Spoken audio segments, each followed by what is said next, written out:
Previously on Gears. All right, time for Disi's Double Ds, as always brought to us compliments of Red Bull Mobile and Cell C. Today on Disi's Double Ds, I'm featuring another wonderful charity that fits in very well with Ball's Visual Radio. It's the Sports Trust. We are joined on the phone by Carol from the Sports Trust to find out more about what they do. Hi, Carol. Welcome to Gears on Ball's Visual Radio. Hi, Di. Thanks so much for the call. Carol, starting off, could you tell us a bit more about the Sports Trust? Yes, of course. The Sports Trust is a non-profit organization and provides sporting kit and equipment and facilities to disadvantaged schools and communities in South Africa. We act as an implementation partner for our trustees, government, and any corporates and donors that wish to support us. We're also a PBO, which is a public benefit organization, and we can issue Section 18A tax certificates, which help corporates with their BEE alignment and tax relief for sport development. And we can also showcase their projects on our TV show called Sports Trust Update, which is on SuperSport twice a month. Hi, Carol. It's Sasha here as well. Hi, Sasha. Hi. I've seen the show regularly on SuperSport. I don't know how to say this, but what is the need of the Sports Trust? Our need is obviously, because we're a non-profit organization, we rely on funding from the corporate sector, government, and people that want to, invest in sport development, because we doing sport development at that grassroots level, so working in those disadvantaged communities where those children don't often have an opportunity to even play sport.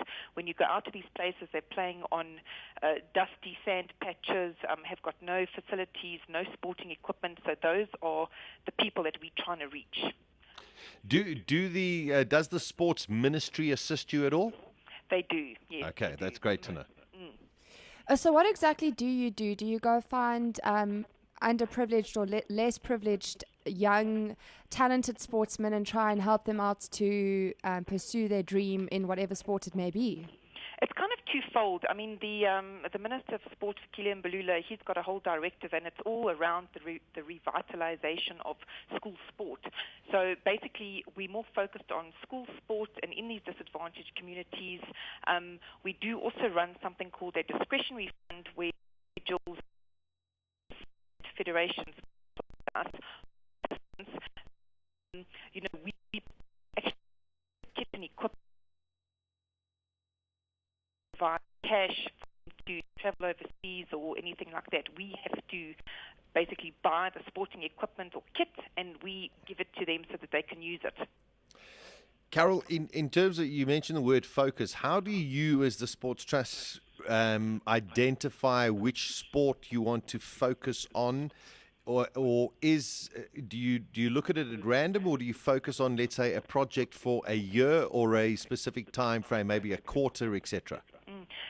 It's varied, and basically we take our directive from the Board of Trustees. Okay. We also take our directive from the people that are investing with us. So if we've got a particular corporate and they've decided, okay, they want to implement a multi-purpose sport court in this particular area, we'll go do the due diligence. We'll go speak to the sports federations in that particular province, also the schools, find out which schools have a need, and that, we get approval through Sport and Recreation South Africa for that. So we're working with all the necessary departments to make sure that we're focusing on those schools that are in dire need or need the most help.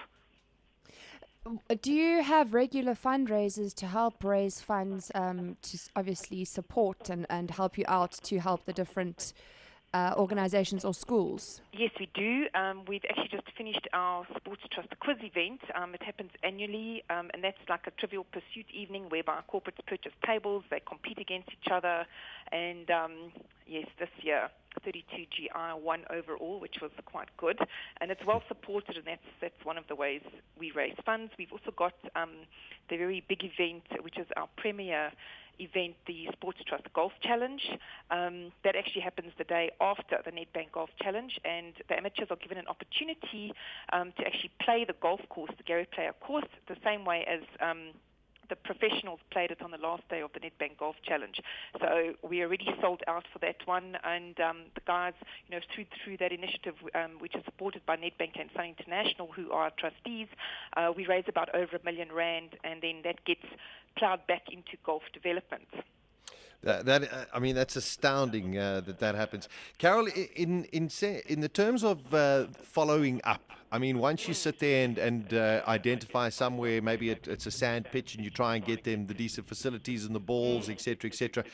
What kind of follow-up do you do? Because I'm sure it must be a sort of thankless task, because every day I'm sure you're getting requests from different people. We do have to kind of follow up and manage and see that, the facilities or equipment and that are being used. In particular, our big initiative and our big drive has been multi-purpose sport courts. They allow children to actually play 5 codes of sport on one court.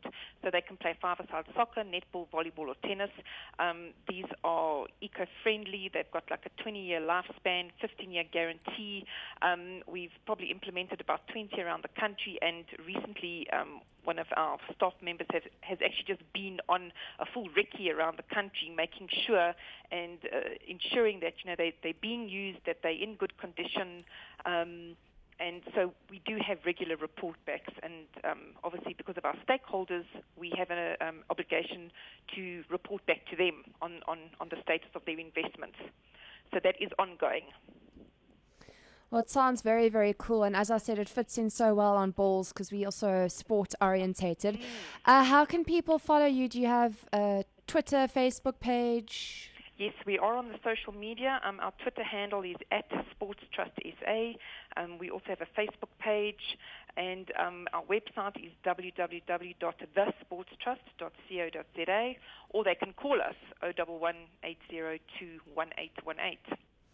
Fantastic. I mean, what you guys are doing is just terrific. You've been around for quite a while, Carolyn, and continue doing the terrific work. Thank you so much, Sasha. Yes, we've been around almost 20 years. Wow. Started in 1994, and yes, next year would be the 20th anniversary. Spent over probably about 82 million on about 270 projects around the world. Around South Africa, because we focus only in South Africa. Wonderful. I really hope that they make a wonderful video for you for 20 years, and you can see all of the wonderful things you guys have done over the 20 years. Yes, I'm sure we will. We'd like to showcase what we've done for sport in South Africa, or development sport, shall I say. Brilliant. Thank you so much for chatting to us. Thank you. Thanks, Carol. There we go. Sasha. Cheers. Cheers. Bye-bye. Bye-bye. The Sports Trust SA. I follow them. I also do. Yeah. Which is terrific. And they do an incredible job of sports development within the country. And 20 years. I think it's so important because it keeps children active and out of bad things, No, I think it's terrific. So try and follow them and get involved. I mean, they're on, as you say, twice a month on SuperSport, and you can see what their projects are.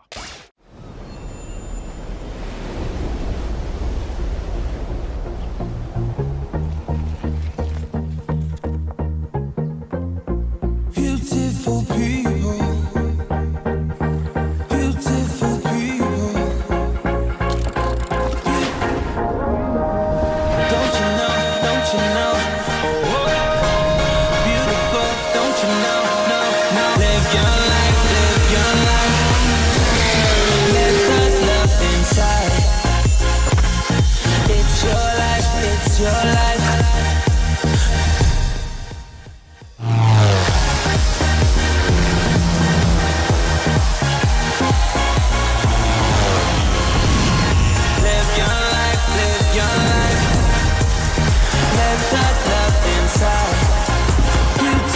Believe. Cell C.